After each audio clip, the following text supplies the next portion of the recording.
Bago ako naging V-Mobile member, isa akong video editor sa MTV Philippines. And after MTV, nung medyo nakita ko na parang kapos din yung income, nag-try ako magtayo rin ng sarili kong business. Video editing pa rin. Naging okay naman, pero medyo matagal dumating nga lang yung mga bayad sa akin ng clients, no? So, ganun pa rin, nagkaroon ako ng mga utang, and kaya doon nagsimula na maghanap ako ng extra income. And fortunately, nakita ko si V-Mobile dito sa Facebook lang, at doon na nagsimula yung pagiging V-Mobile member ko.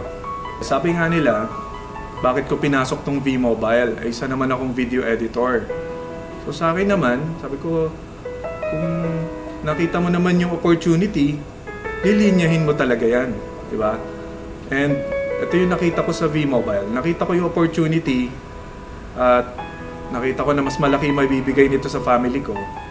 Kaya naiwanan ko talaga yung dati kong profession. Isa sa reason kung bakit ako naghanap ng extra income, kasi syempre lumalaki na yung mga kids ko, kailangan ko ng mga panggastos, no? And yun yung hindi nabigay sa akin nung naging employee ako, naging businessman ako.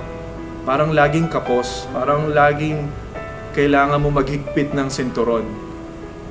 Pero di sa V-Mobile, dito ko nakita yung financial freedom na sinasabi nga nila noon na pinaniwalaan ko lang dati.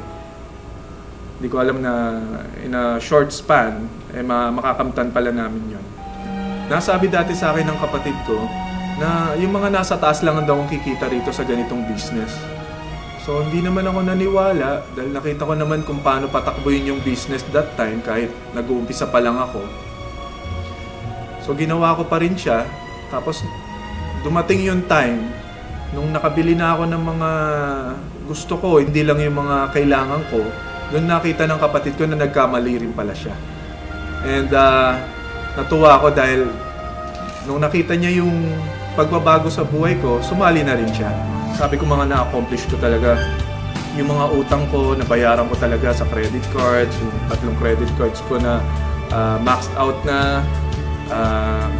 Dito ko nahanap yung pambayad ko. No, inisip ko dati, sabi ko kailangan ko yata mag-abroad para makabayad sa mga utang ko. Pero dito ko yung nakamtan. Pero masigit pa pala yung bibigay niya sa'yo pag yung talagang tinrabaho mo mabuti. Yung family ko, ang galo ko na galing sa V-Mobile para sa kanila, yung nadala ko sila sa ibang bansa. Yun yung dream namin mag-asawa eh. Napakasaya no, nung makita mo yung mga anak mo na nag-enjoy talaga sila dun sa trip na yon. After nun, yung dream namin na mag-asawa na makapag-honeymoon, dahil di talaga kami nakapag-honeymoon after namin ikasal, dahil kulang nga yung budget eh.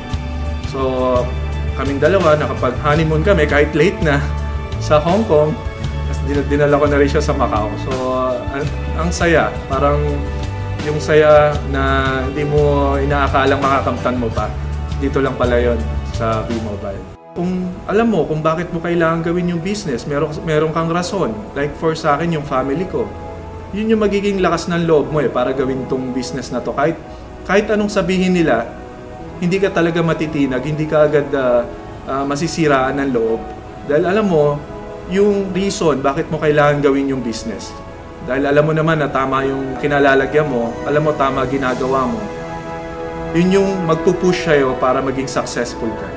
Sa mga gustong sumali sa V-Mobile, isa lang masasabi ko sa inyo, kung sasali kayo, make sure na buo yung kalooban nyo, na gusto nyo talagang gawin yung business, hindi dahil sumali yung kaibigan nyo, sasali na rin kayo.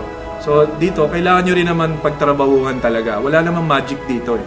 So kung dito talagang gawin mo ng tama, may resulta talaga may ibibigay sa si V-Mobile. Tuloy-tuloy lang nila talaga yung business. Pag sila uminto, kahit anong objections yung makuha nila, gawin nilang lesson yun. Para sa akin, ginawa kong challenge yun eh. Masasabi ko siguro na nasubukan ko na to, and ang laki nung nabigay sa akin, sa pamilya ko. Kaya siguro kung ini-invite din namin kayo, hindi siguro dahil gusto namin kayong mapasali lang, dahil gusto rin namin kayong matulungan. And kung susubukan nyo lang din naman, kung gagawin nyo rin naman ng tama, tiyak naman yung magiging tagumpay nyo rito sa V-Mobile.